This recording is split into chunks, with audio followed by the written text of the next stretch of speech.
Oke, kita lanjutkan. Terakhir kita punya kriteria kapan suatu subhimpunan merupakan suatu grup. Berikutnya ada kriteria lain yang lebih mudah kalau kita tahu bahwa grupnya grup 3. Kita punya akibat 2.4 yang mengatakan kalau G grup 3, kemudian kita punya subhimpunan dari G yang tertutup terhadap perkalian,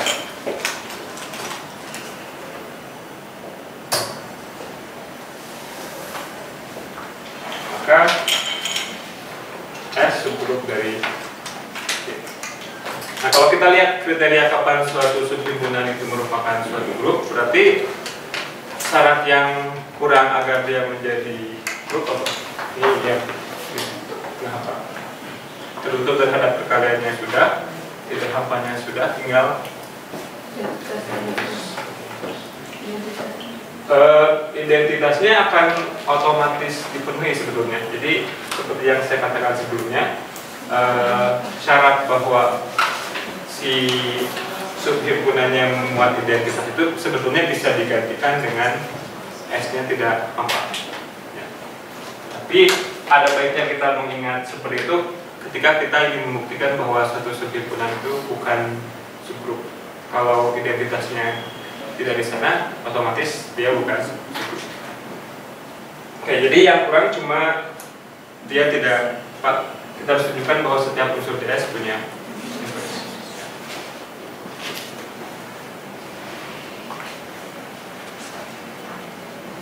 Oke, ambil SDS.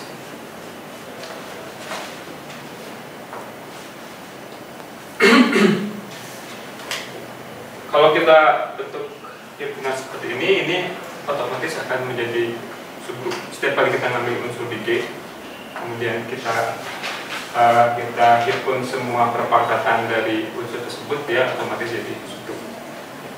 Ini subgrup dari G, khususnya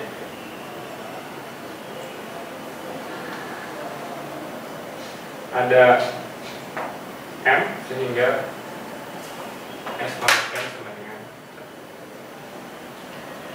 Berarti inverse dari S-nya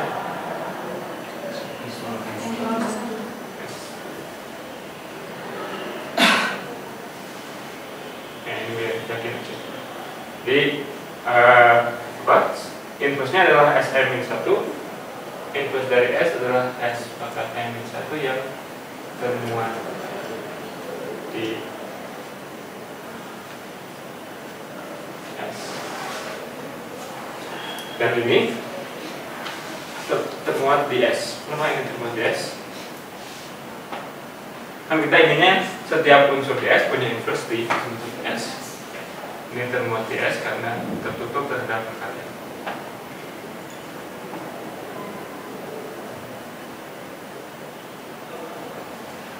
Kita kalikan berapa kali pun S dengan dirinya sendiri, karena dia tertutup terhadap perkalian, dia masih di S.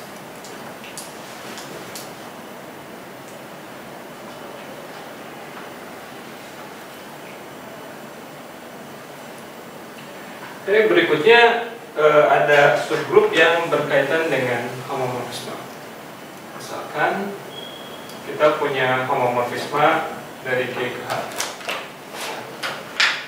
Kita definisikan inti dari F atau juga kernel dari F sebagai himpunan semua unsur G yang dipetakan menjadi identitas di A, di G di G, sehingga Fg sama dengan ini.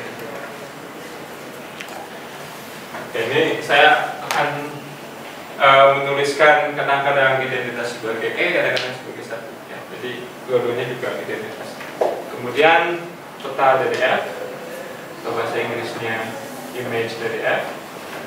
Ini himpunan semua hasil peta dari semua unsur di G. Jadi kita kenakan F ini kepada semua unsur di G.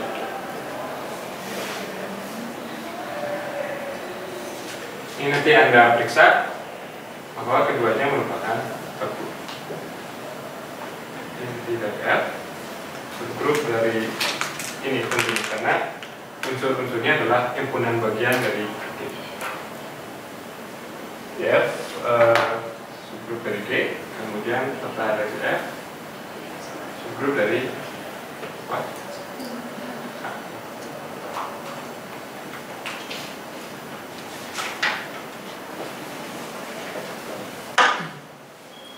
Ini Anda tinggal menggunakan kriteria kapan suatu subhimpunan merupakan subgrup.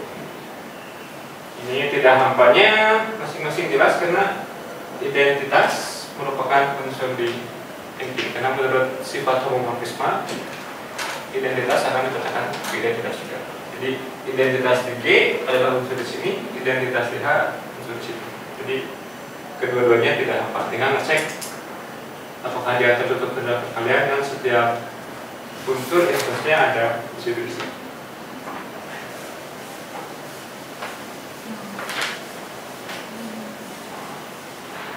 Oke, berikutnya adalah bahwa kita bisa mendapatkan grup dengan mengiriskan sembarang banyaknya grup.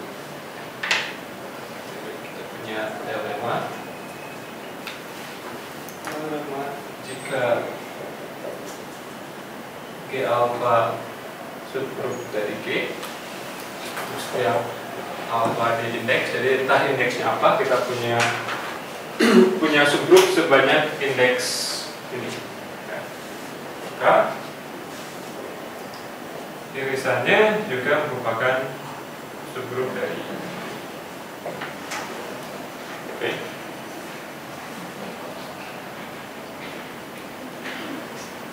Buktinya kita ingin Anda boleh mempergunakan identifikasi yang dua tahap, tertutup terhadap perkalian dan inverse, atau juga yang satu tahap bahwa setiap kali kita ambil unsur di himpunan ini, X di situ, X inverse-nya di situ juga.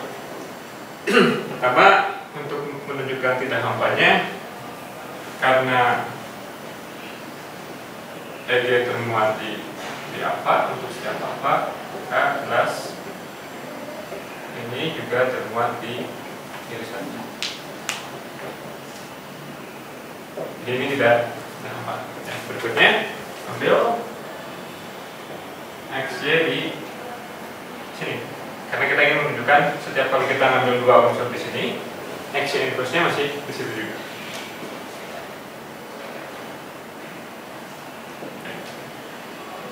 Tapi kita somehow ingin mempergunakan fakta bahwa masing-masing G alpha ini merupakan subgrup. Kalau kita punya suatu unsur termuat di irisan ini, artinya apa? Artinya masing-masingnya termuat di alpha untuk sosial alpha. Jadi XY anggota di alpha setiap alpha. Tapi karena G alpha-nya subgrup, maka kita punya apa?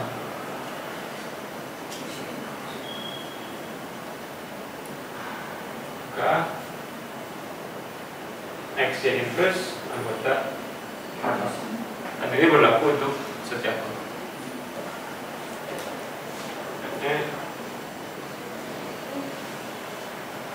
XY inverse karena dia termuat di G alpha untuk setiap alpha, berarti termuat di irisan. Oke, ini telah menunjukkan bahwa seberapa banyak pun kita punya subgrup dari G, kalau kita iriskan hasilnya jadi subgrup. Subgrup terkecil. Apa? Subgrup terkecil. Subgrup terkecil yang apa? Subgrup terkecil dari G. Belum tentu juga. Subgrup terkecil di G kan identitasnya.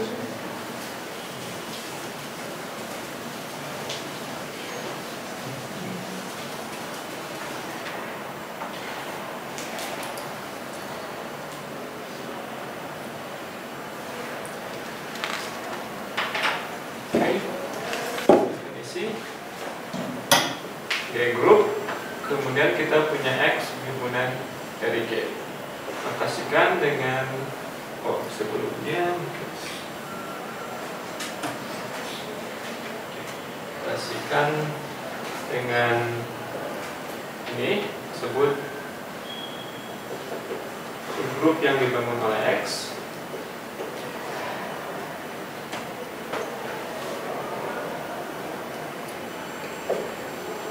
ini adalah merupakan irisan semua subgrup dari G yang memuat X. Jadi kita punya grup G dan X di sini. Dan sekarang ini ada grup, ini G1, subgrup G2, G3. Kita iriskan semuanya. Oke.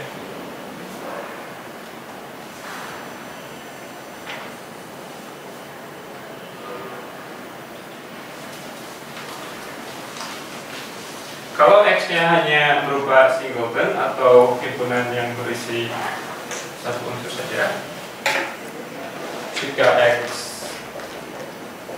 sama dengan A, ini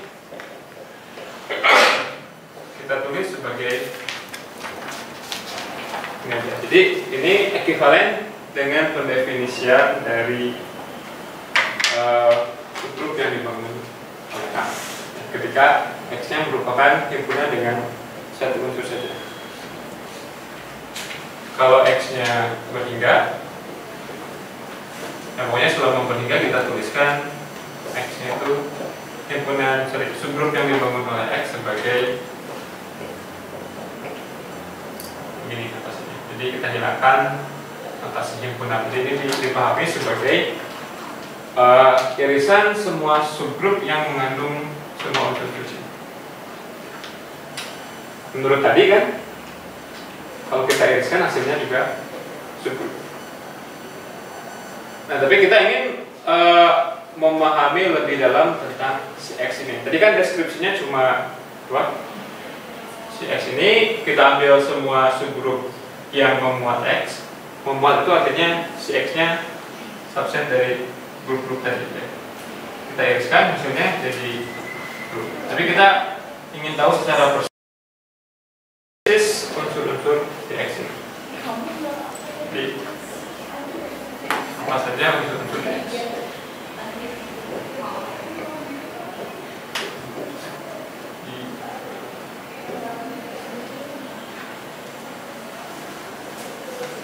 Sebelum kita pelajari apa unsur-unsur di X, kita perlu sebuah konsep, yaitu kata di X. Jadi pertama, kalau X ini definisikan X aksen sebagai himpunan semua X inverse yang X-nya ada di X. X kan subhimpunan dari grup G. Setiap unsur di X punya inverse, tapi inverse-nya di G. Kita nggak tahu inverse-nya ada di mana. Yang jelas inverse-nya ada di G. Kita kumpulkan semua inverse dari unsur-unsur di X sebagai X aksen. Kemudian kita definisikan suatu kata pada X adalah unsur berbentuk X1, X2, X3 dengan masing-masingnya either di X atau di X dengan XI anggota X atau anggota X aksen untuk setiap itu.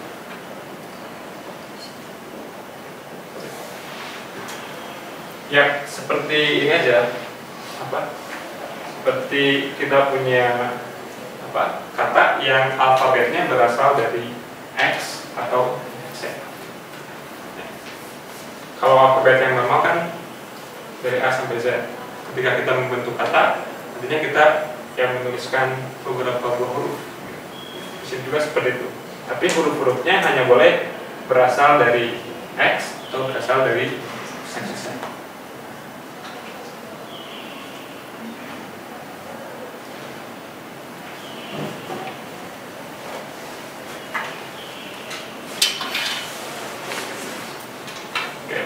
Misalkan kita tuliskan misal himpunan semua kata pada X.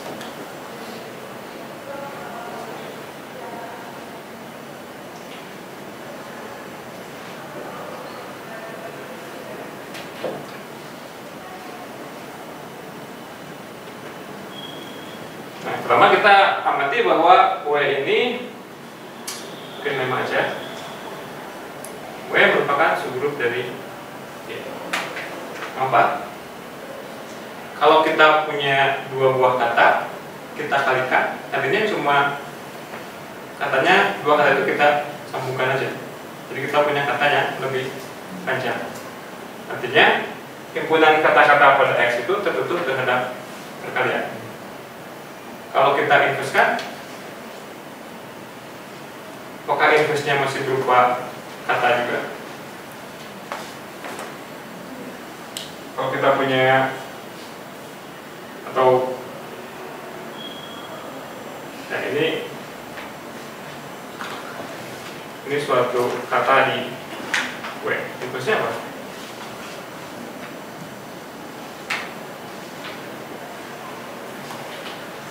X inverse, X2 inverse. Oke. Tapi masing-masing unsur X ini anggota X atau anggota Z. Kalau kebetulan katakanlah X2-nya anggota X, berarti X2 inverse-nya anggota Z. Kalau kebetulan X1-nya anggota XZ, maka inverse-nya anggota X. Jadi ini menunjukkan bahwa inverse-nya masih di W juga perkalian dua buah kata merupakan kata di X juga. Perkalian dua kata masih merupakan unsur di W. Oke, ini menunjukkan bahwa W-nya subgrup dari G.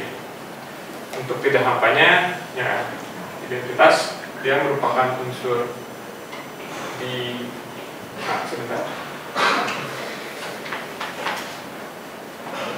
Identitas unsur di situ bukan? Kita ambil sebarang unsur di X dikalikan dengan inverse-nya. Jadi ini X inverse anggota ya, ini X-nya oke. Ini untuk sementara X-nya tidak hampa aja ya. Nanti untuk yang hampanya kita lihat anggota W. Ini seperti itu.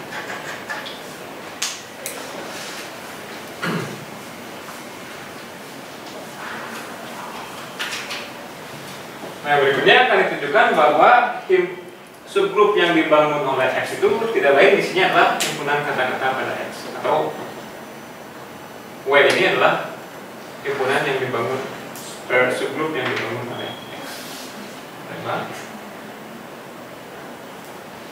X himpunan subgrup yang dibangun oleh X adalah, sebelum membuktikan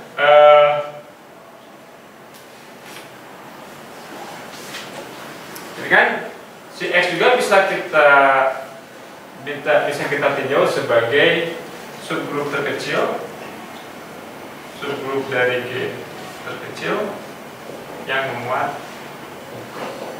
X. Apa maksudnya terkecil? Artinya kalau ada subgrup lain yang juga memuat X, subgrup lain tersebut harus juga memuat ini. Ya. Jika ada H subgrup dari G sehingga H memuat X, maka kalau kita bandingkan si subgrup ini dengan subgrup X yang sama-sama memuat X, karena dia paling kecil, maka H memuat. Jadi untuk menunjukkan subgrup yang dibangun oleh X itu sama dengan W, kita cukup tunjukkan saja bahwa si W ini memuat X, dan kalau ada subgrup lain yang memuat X, dia juga harus memuat W.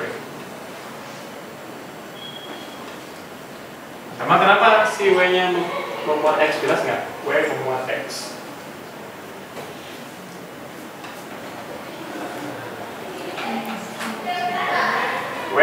himpunan semua kata-kata pada X. Setiap unsur di X ya kata dengan 10. Kan di sini kan dia boleh unsur di X atau boleh unsur di X. Panjangnya terserah, asal berhingga aja. Kalau panjangnya 1 dan kita ambil unsurnya unsur di X, dia juga merupakan kata di W. Jadi jelas bahwa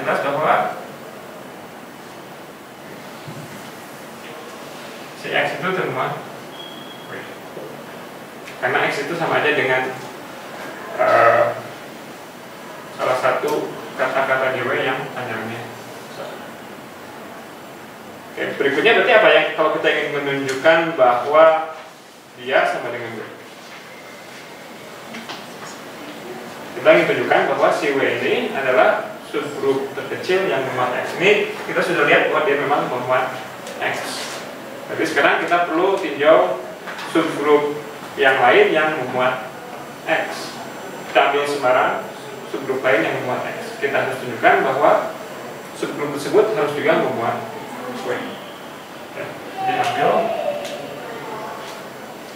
H subgrup dari G dengan H memuat X. Kita ingin tunjukkan apa? H-nya memuat W.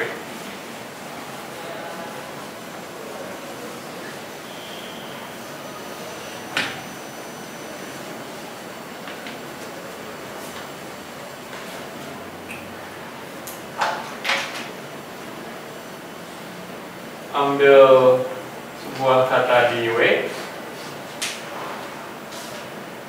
Ini bentuknya kan seperti ini,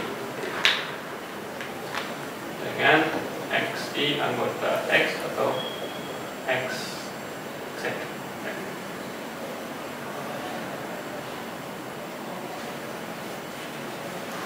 Oke, kita harus tunjukkan dia anggota H. Kan kita ingin menunjukkan bahwa H memuat W atau W memuat atau W termuat di H. Gimana caranya?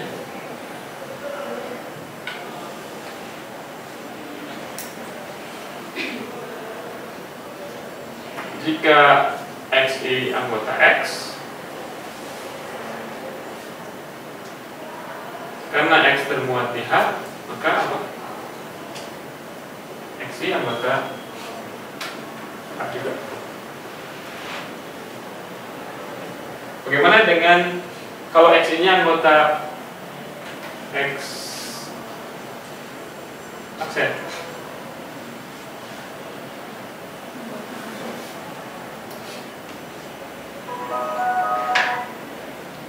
Jika XI anggota X aksen, maka XI inverse-nya anggota X kan? Ini termuat di H juga. Tapi karena H-nya subgrup, maka inverse-nya dari dia termuat di H juga.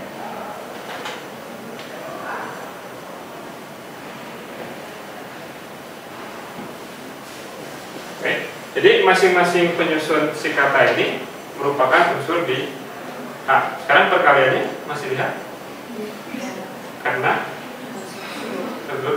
hanya subgrup. Akibatnya X1, X2, XT anggota H. Karena H tertutup dengan perkalian.